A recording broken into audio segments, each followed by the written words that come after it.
Shalom family, diet culture myth number 5. I need to count the calories.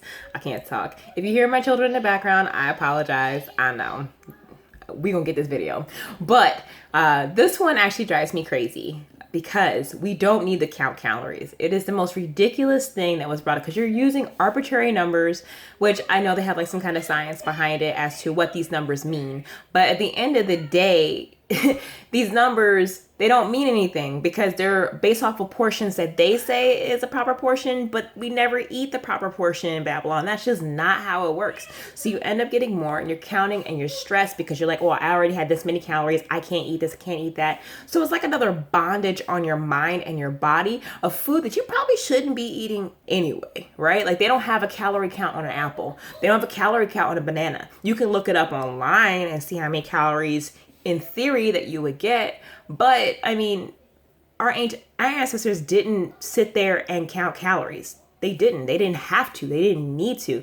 They just ate their food because they were balanced. They understood how to eat properly in a way that's pleasing for Yahuwah. So I don't know. I get really aggravated about it. And honestly, that the article that I wrote about the 7 diet myths in there, I have a full-on written thing about counting calories. But right now, I'm like, listen, girl, or brother, whoever's watching, this is just stop counting calories. You don't need to count calories. Stop counting calories. It's not necessary. It really isn't.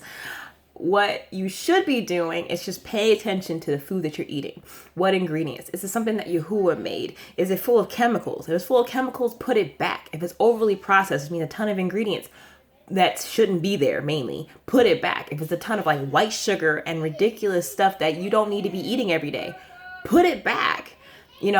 Take the time to consult the Father in understanding what you need to be eating, what works best for you and for your diet. And then as you do that, as you go through that with him, he's going to guide you and he's going to build you up and he's going to show you like, okay, this is the diet that I'm looking for you because this is what helps your temple be clean for me, because as the scripture says that these are temples for Yahuwah. These are not our bodies, they're his bodies. He's using it for service for him. So we really want to consult him on how we are addressing our diets.